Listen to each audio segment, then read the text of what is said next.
आज की कहानी का नाम है बंटवारा। एक गांव में एक सुखी परिवार रहता था।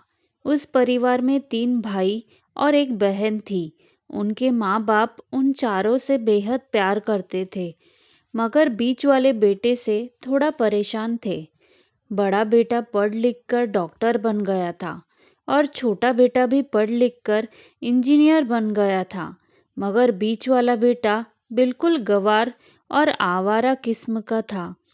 कुछ समय बाद उनके दोनों बेटे डॉक्टर और इंजीनियर ने शादी कर ली और महीनों के बाद ही इनकी बेटी का भी एक अच्छे घराने में विवाह हो गया।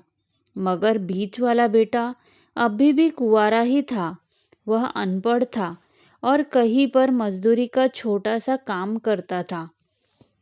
उसको शादी के लिए कोई भी लड़की नहीं मिल रही थी। उसके माँ बाप उससे बहुत परेशान हो चुके थे। अब जब भी उसकी बहन अपने मायके आती तो वह अपनी डॉक्टर और इंजीनियर दोनों भाइयों से मिलती थी, मगर बीच वाले भाई से बहुत कम मिलती थी, क्योंकि वह उसे ज़्यादा पैसे नहीं दे पाता था। लेकिन फिर भी वह अपनी बहन से बहुत अधिक प्यार करता था। कुछ समय बाद उनके पिताजी की बीच वाले बेटे के बिना शादी किए बिना ही मृत्यु हो गई। उनकी माँ ने सोचा कहीं अब किसी के मुंह से बंटवारे की बात निकले, इसलिए अपने ही गांव में एक सीधी सादी लड़की से मंझले बेटे की शादी करवा दी। शादी होते ही न जाने क्या हुआ, अनपढ़ बेटा मन लगाकर काम करने लगा और पहले से कई ज़्यादा मेहनत भी करने लगा। अब कोई भी पुराना दोस्त उसको मटर गश्ती के लिए बुलाने आता तो वह मना कर देता। एक दिन उसके डॉक्टर और इंजीनियर भाई ने सोचा कि यह तो गंवार और अनपढ़ है, हम इससे कहीं ज़्यादा पैसे कमा लेते हैं, इसलिए अब हमें बंटवारा कर लेना चाहिए। माँ के लाख मना करने के बाद भी दोनों बेटों ने बंटवारे की तारीख तय कर दी और उन्होंने अपनी बहन को भी बुला लिया। तभी उनका गंवार भाई कहता है कि तुम लोग बंटवारा कर लो, मुझे जो बचे वो दे देना या ना देना, मैं शाम को आकर अंगूठा लगा दूंगा। तभी उसकी बहन कहती है, अरे बेवकूफ़, तू तो हमेशा बेवकूफ़ ही रहेगा। ज़मीन का हिस्सा तो आमने सामने बैठकर होता है। और उसकी माँ भी उसे काम पर जाने से रोकती है। उसी वक्त वकील भी वहाँ आ जाता है और कहता है कि आपका सारा हिस्सा मिलाकर 10 बीघा ज़मीन और एक मकान है।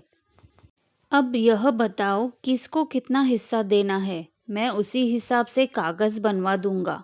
तब गंवार भाई कहता है, वकील साहब 5-5 बीघा ज़मीन हमारे दोनों भाइयों के नाम लिख दो और यह हमारा घर है, मेरी प्यारी बहन के नाम कर दो। तब दोनों भाई पूछते हैं कि तू अपने हिस्से में क्या लेगा। गंवार भाई कहता है कि मेरे हिस्से में मेरी प्यारी माँ है। वह अपनी पत्नी की तरफ मुस्कुराते हुए कहता है, क्यों, क्या मैंने गलत कहा? उस गंवार और अनपढ़ की पत्नी अपनी सास से लिपट कर कहती है, माँ से बड़ी वसीयत क्या होगी मेरे लिए। उसी वक्त उसका गंवार पति भी अपनी माँ से लिपट जाता है। गंवार बेटे और बहू के प्यार ने जमीन जायदाद के बंटवारे को एक सन्नाटे में बदल दिया। तभी बहन अपने गंवार भाई के गले लगकर लिपट कर रोते हुए कहती है कि माफ़ कर दो भैया, मैं आपको सम्मान नहीं दे सकी।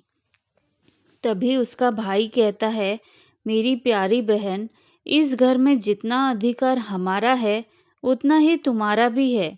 और रही बात बंटवारे की, तो बंटवारा नहीं करने से जीवन खत्म तो नहीं हो जाएगा। क्यों करते हैं हम बंटवारा? क्या हम एक साथ मिलकर नहीं रह सकते? जैसे हम बचपन में मिलकर खेलते रहते थे, एक साथ मिलकर रहने को ही तो कहते हैं एक अच्छा परिवार। और उसके परिवार को संभालती है एक माँ। तभी तभी उसके दोनों भाई भी बहुत शर्मिंदा होते हैं और वह बंटवारे के सभी कागज फाड़ कर फेंक देते हैं। और उस दिन के बाद से उनका पूरा परिवार खुशी खुशी एक साथ रहने लगा। आशा करती हूँ कि आज की कहानी आपको ज़रूर अच्छी लगी होगी। अगर अच्छी लगी है तो वीडियो को लाइक और चैनल को सब्सक्राइब करना मत भूलना। धन्यवाद।